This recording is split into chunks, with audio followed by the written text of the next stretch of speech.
I'm going to read a passage from the Prince that I've read for you baddies before, but we need to brush up a little bit because it's been a few months. And this is in chapter 17, about whether it is better to be feared or to be liked. Okay? So, Machiavelli says, whether it be better to be beloved than feared, or feared than beloved. Okay, that's the wrong accent because he was British. He was from Florence. He was Italian, not British. Okay, so let's readjust. Pizza, pasta, lasagna. Okay, this is ridiculous. I can't. Okay.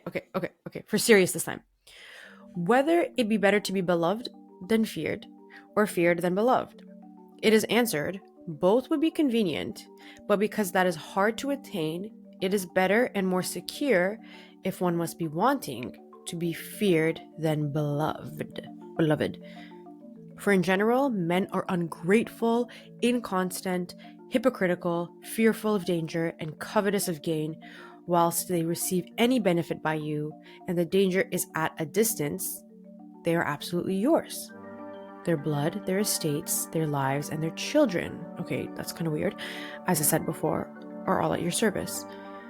But when mischief is at hand, and you have present need of their help, they make no scruple to revolt, and that prince who leaves himself naked of other preparations and relies wholly upon their professions is sure to be ruined.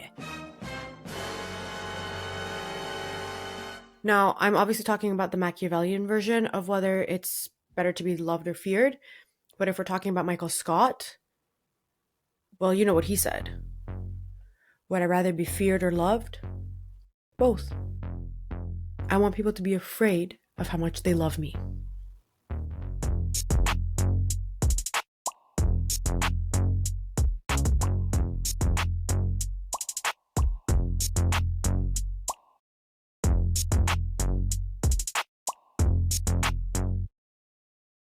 Hello, baddies. Welcome to Law 27.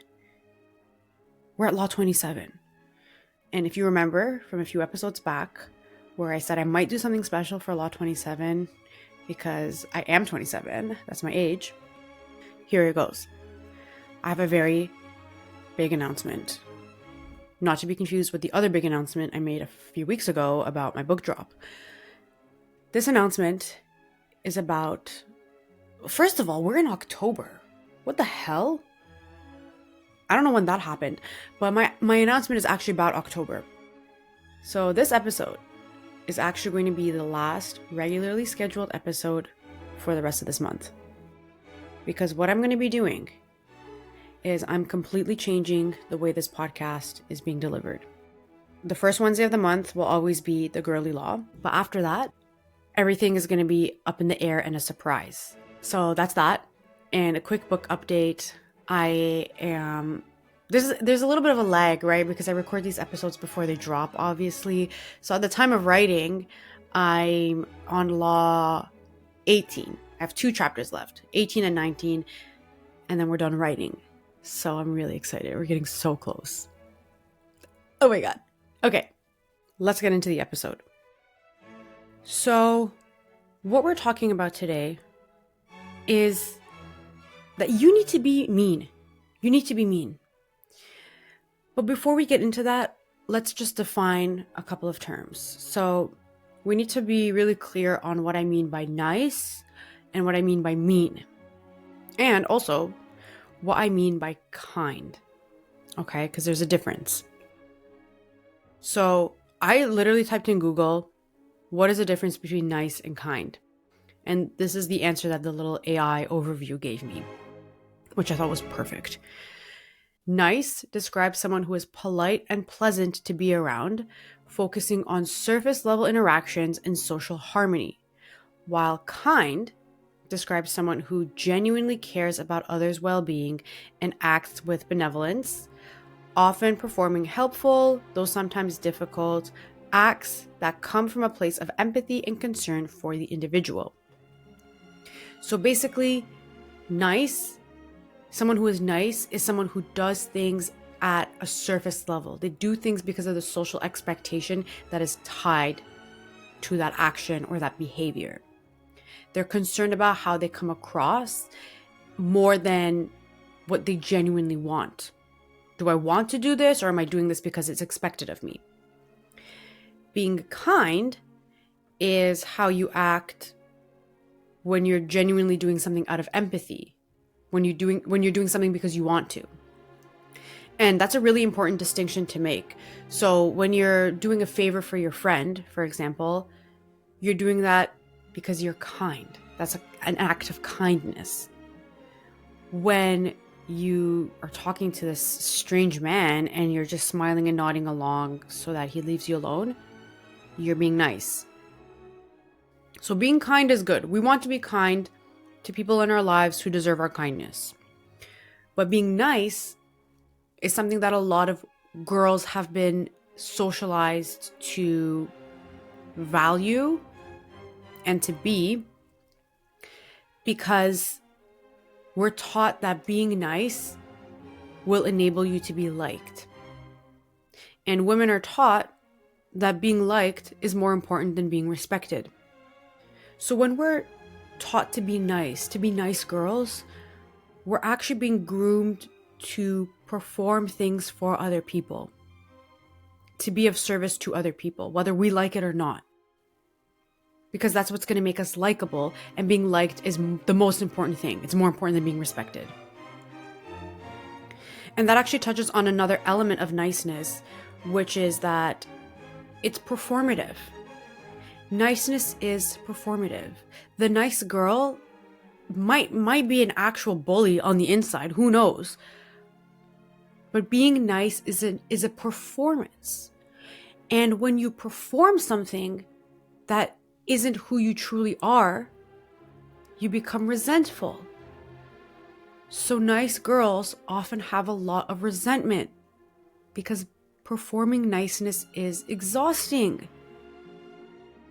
And this law, I had to wait to do this law until after I did Law 24, which is about not caring whether you're liked or not, because this stems from that.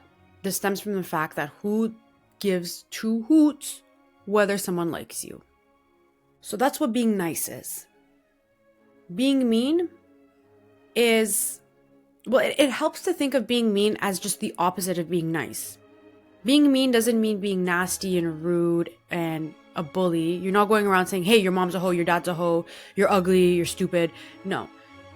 Just think of being mean as the opposite of being nice. You don't perform anything to put other people at ease. You don't do anything that you don't want to do because you think it's expected of you and it's going to make other people comfortable at your expense. You stand on business. You uphold your boundaries. You hold your own, and you stand your ground. Okay, I'm a pretty mean person. By that standard, I am the meanest person you're probably ever going to meet. And I hope you are too. But I want you to think of mean, in this context, I want you to think of someone who's mean as someone who's the opposite of nice, as the opposite of a nice girl. Don't think of a mean girl like Regina George or some kind of bully. That's not what I'm talking about here. I'm simply talking about someone who does not perform things to be liked. Because someone who is mean cares more about being respected than being liked. There are several people I can think of off the top of my head who I know personally who I don't like. I don't like these people, but I respect them. And on the flip side, there are lots of people who I like, but I don't respect. And here's the thing. When you're nice, the onus is on you to prove yourself to other people because you're guided by this need to be liked. But when you're mean, the onus is on the other person to prove to you that they are worthy of your time and your energy. So remember, be an anus and flip the onus. Let them prove to you that they deserve to be in your presence, not the other way around.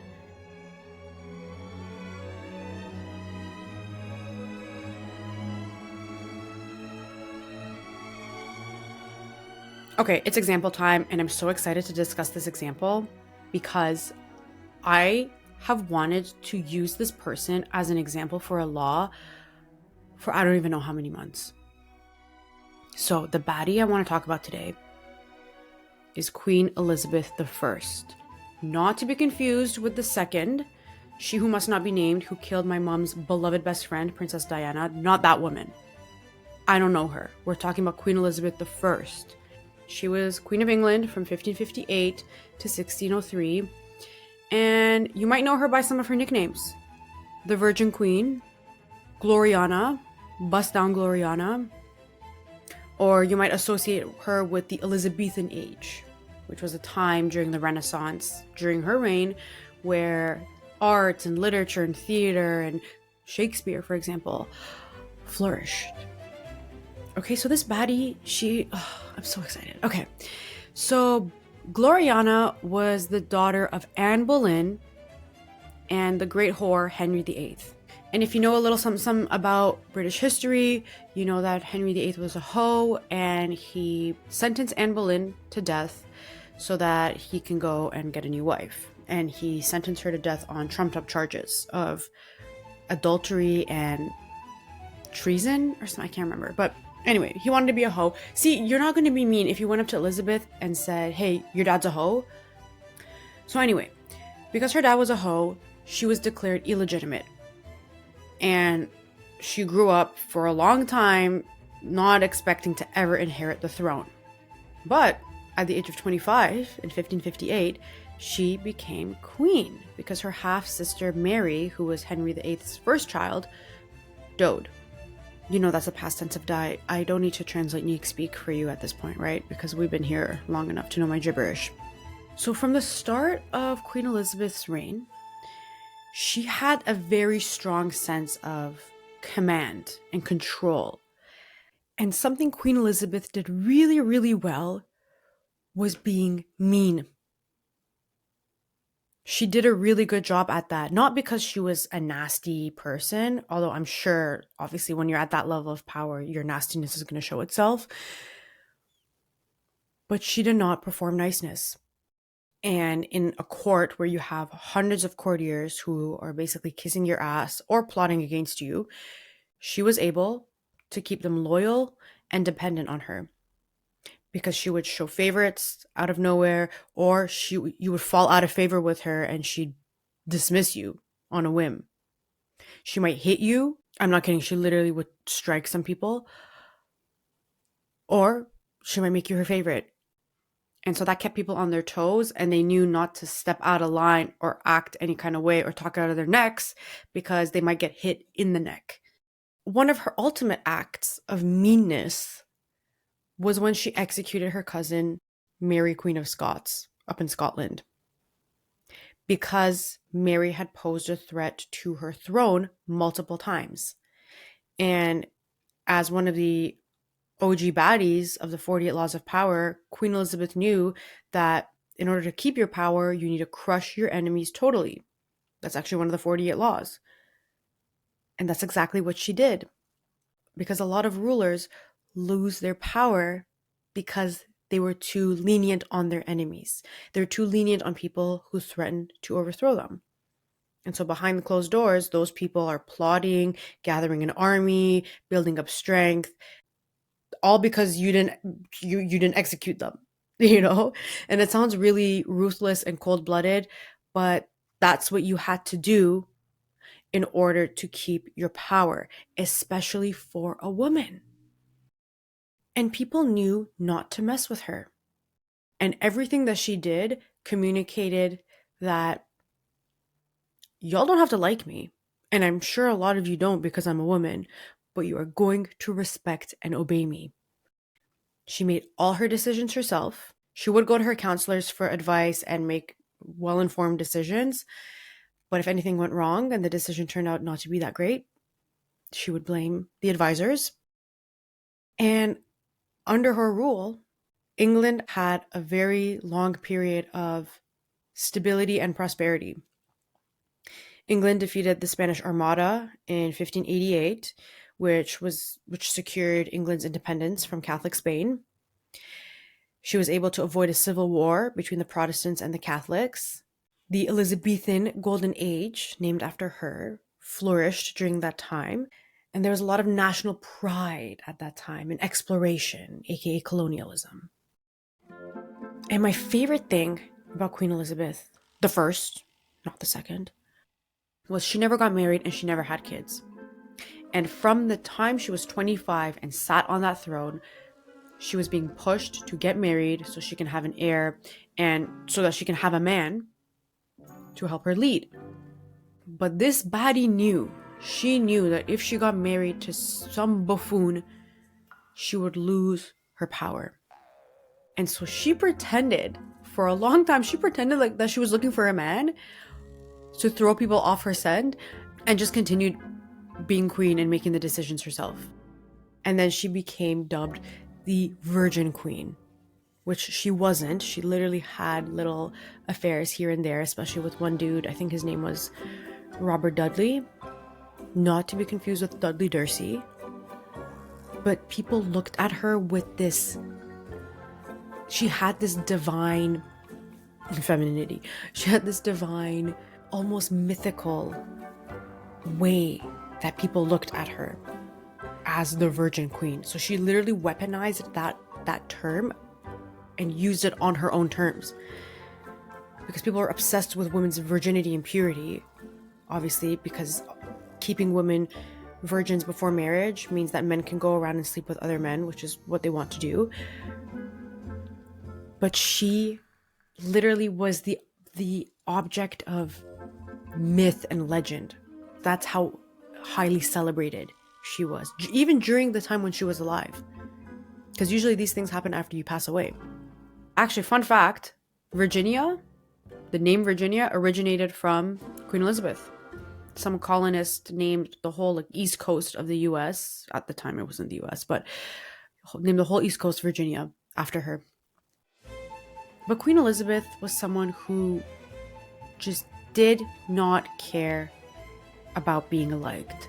She was respected, and that was a lot to ask for at a time when women were seen as inherently as the weaker sex, and they were not given any authority. And even if they came into a position of power, they had to find a man, a husband, to rule alongside her and basically take the power that she was given by her inherited right. Because women, they were raised to be very passive, they were raised to be in the shadow of men, and they had a role, which was to pop out babies. Even the queen. Why do you think Henry VIII was being such a hoe? He wanted a male heir, and a lot of his initial wives couldn't give that to him, probably because his seed was rotten. So by focusing on the need to be respected, and in her case also obeyed, more than being liked, Queen Elizabeth was able to do what very few women were able to do, which was to command an entire monarchy with no king. Her half-sister Mary, who was queen before her for 3 years, struggled to do that. She struggled to do that because she just did not have the same presence and the same gravitas and command that Queen Elizabeth did. Her reign was pretty much a failure, unfortunately. But that really, that kind of contrast shows how much you can accomplish when you're not bound by the shackles of performative niceness.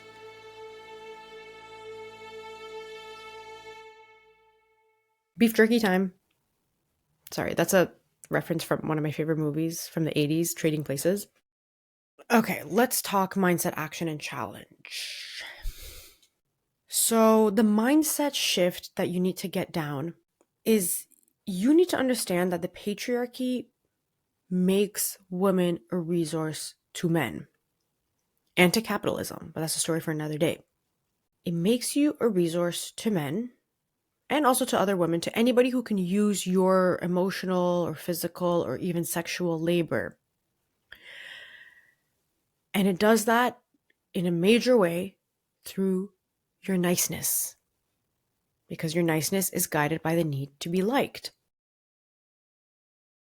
But you have to understand that nice gets you nowhere. It literally gets you nowhere. It's like giving people the benefit of the doubt. When you give someone the benefit of the doubt, it doesn't benefit you, it benefits them. And that's the same thing with niceness. It never benefits you. It's a way to serve somebody else and make you a resource to somebody else, because you're not going to say no. You're just going to keep performing whatever it is you need to perform to keep that person happy. And listen, we know most people are in survival mode. Most people are in survival mode, okay? Because they're painted over with the world's gray brush. They're not colorful. They're out here thinking life is miserable and that they get extra points for suffering, and that's how all the victimellas of the world are living their lives. They're trying to compete in the suffering Olympics. So when you're in survival mode, you're not going to be nice to begin with because you're already miserable and unhappy. So that's all the more reason you need to be mean. Okay? Men are usually only nice to a woman if they want to sleep with her or if they find her attractive. Right? A guy is not going to come up to you in a bar and buy you a drink if they find you ugly or if they don't at least have that prospect of sleeping with you in their mind. Do you know how many plants I've killed in bars and restaurants in Toronto because guys have bought me drinks that I didn't want because I don't even drink. They've bought me drinks and I've poured those drinks into those plants. A lot. Here's the thing. A pretty girl needs to be a mean girl, okay? Because the world is going to try to humble you and punish you for being pretty and for being attractive. I'm not kidding. People are going to try to make you feel guilty because you are pretty. And I've said this before, I'll say it again. Ugly people are in survival mode because they are the rejects of society and they are on the margins of a society that values your attractiveness above everything else. And so they are going to try to guilt you and humble you and punish you for being attractive. Oh, why are you wearing so much makeup? Why are you getting your hair done? Why are you dressed like that? Blah, blah, blah, blah, blah, blah, blah, blah. You never trust anything that comes out of an ugly person's mouth. You shouldn't be trusting anything that comes out of most people's mouths anyway, but you don't trust anything that comes out of an uggo's mouth because the world that we live in, on one hand, tries to objectify you and praise you for being attractive. And on the other hand, it tries to humble and punish you for it. And there's two reasons for that. One of them is envy, not just with the uggos, but also with men. Because everybody wants access to what your prettiness can get you. Everybody wants pretty privilege. They think your life is so much easier with pretty privilege, even though most of the time people are just going to give you things or grant you access to stuff because you're pretty, simply because they want to fuck you. But people don't understand that. They think you just get a free pass for being pretty. And they think it's something that you're not deserving of. It's like inheriting wealth. If you inherit wealth, people don't think you're deserving of it because you were just born into good fortune. It's the same with prettiness. Obviously, people don't look at you and think of all the things that you've done to build your attractiveness and to build yourself into the best version that you can be. You think my body is tea just because it's tea? No. I've been lifting for 12 years. You know how much I focus on the food that I eat and track my food? You think my face always looks like this? No. You know how much money I spent on getting a new nose that's still swollen after 2 years? But people are stupid. Not only are a lot of people ugly, but they're also stupid. And so they just think that your beauty is something you're not deserving of. It doesn't matter. It doesn't matter if you were born exactly the way you look or if you put in tons of effort into it. It doesn't matter. People are going to try to humble you. So what you need to remind yourself is that their envy and their ugliness, both on the inside and the outside, is not your problem. It's not your problem. For example, at my previous job, the dress code in the office was business casual. And people were heavy on the casual. So they would come with jeans or a collared shirt, or, things that are like pretty casual clothes. And I always dressed more on the business, almost the business professional side a lot of the time. To the point where people sometimes would ask me if I had a client presentation. And I'd be like, no, I'm literally just dressed like this because I'm dressed like this. But I always liked to overdress a teeny tiny bit. And there was this one I've told you about this person. I worked with this one really toxic woman who gave me a very hard time. And this person, one time, she only did this once, but she made a comment about what I was wearing and how fancy and overdressed I was.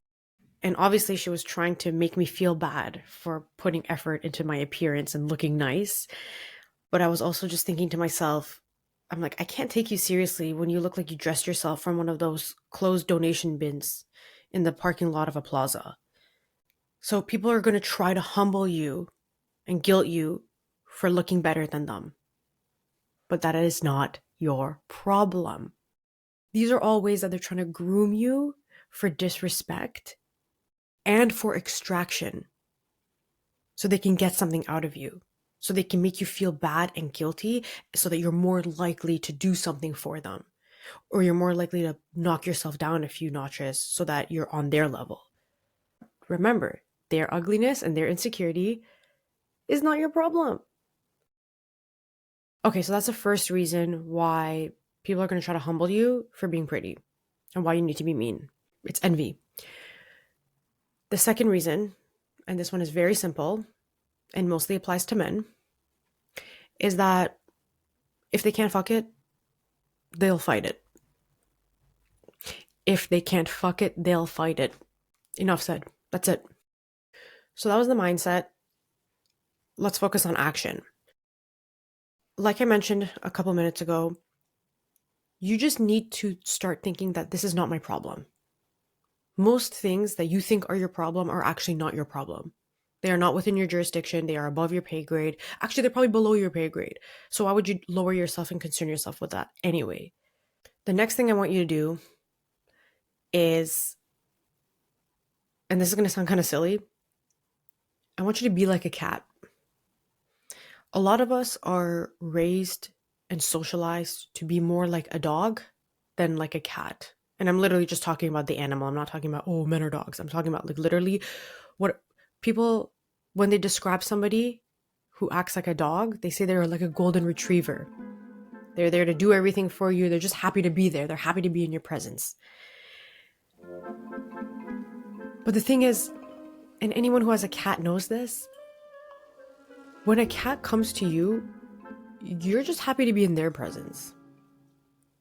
They will get up and leave at any moment, and you don't know when, but they come to you because they chose it. And that is the ultimate honor, to have a cat sit on your lap or have a cat come and be near you. A lot of the time in the middle of the night, I have two cats, Aftab and Mahtab. Aftab means sunshine in Farsi and Mahtab means moonlight. And they have very different personalities. Aftab is the most entitled, self-centered person I've ever met in my entire life after me. And Mahtab is a little bit of a scaredy cat because I don't know what her situation was before the shelter picked her up, but I think she was a stray. And so she's very scared of people and noises and everything. But Aftab is the most entitled person you are ever going to meet. And a lot of the time, she'll come in my room while I'm sleeping in the middle of the night, and she'll come on my bed and sleep on my feet. And sometimes I'll wake up in the middle of the night and find her there. And you better believe that I cannot move.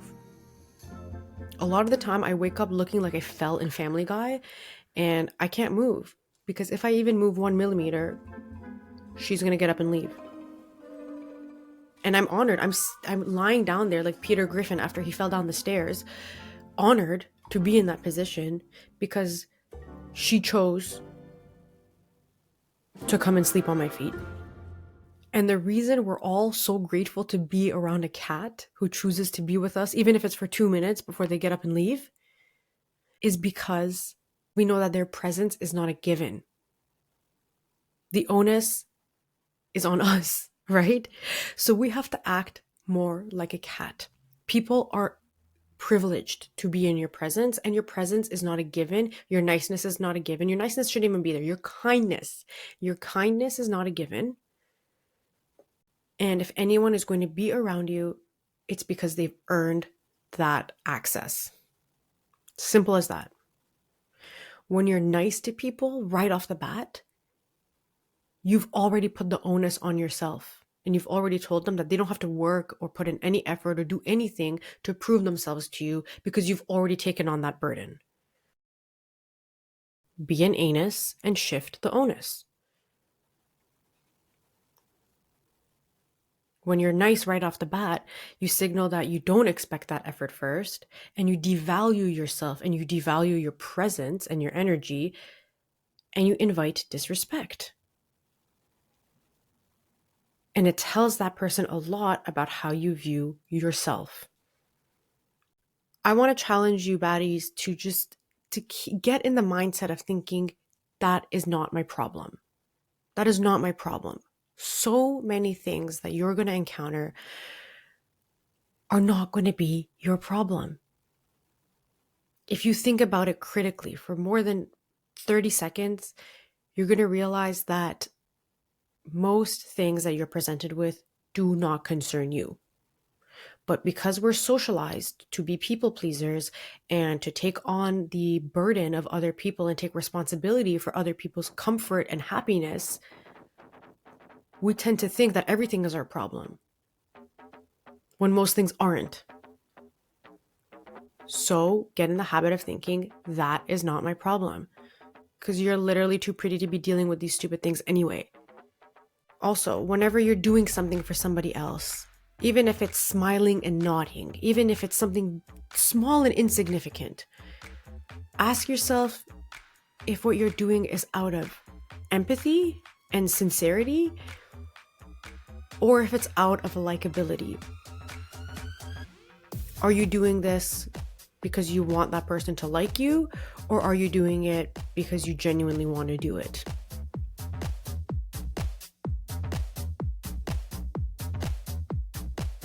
This is one of those rare laws that don't have any exceptions. And remember, being mean doesn't mean being nasty or rude. It doesn't mean acting like Regina George and being a bully. I'm talking about not being nice. Mean as the inverse of nice. So you're not bullying people and spitting on the ground that they walk on, unless obviously they deserve it, in which case I fully support you. You're just not being nice. On this note of semantics, you also want to remember, you want to be kind. You want to be kind to people who deserve it. There are not going to be a lot of people who deserve it, but to the people who do deserve it, you want to be kind. And that comes out of a place of empathy and sincerity and genuinely wanting to do something for your friend or your family or whoever it is. So you can be a good person and a kind person, but not be a nice person. All right, I am going to end this episode here. Thank you all so much for tuning in. Make sure to drop a 5-star rating for this podcast. And if you're not following the podcast, either on Spotify or Apple or YouTube or even on socials like Instagram, make sure you're following it so that you can actually know when my new episodes are going to come out, because it's not going to be a regular Wednesday drop anymore. Okay, I'm very excited to kick off this new series. I will see you at some unidentified point in the near future in October. And in the meantime, don't forget that you're the baddest bitch in any building that you step foot in. And in the meantime, stay bad and mean. Love you. Bye. And shout out to the Patreon baddies: Amy, Simran, Melinda, Sophia with an M, Sophia with a K. Well, actually, they're both Sophia's with an F. Those are just your last initials. Jada, Yael, Amara, Adriana, Mina, Gemma, Priya, Katya, Irene, Naomi, Nilufar, Adelaide, Nadia, and Faith. Thank you all so much for your support.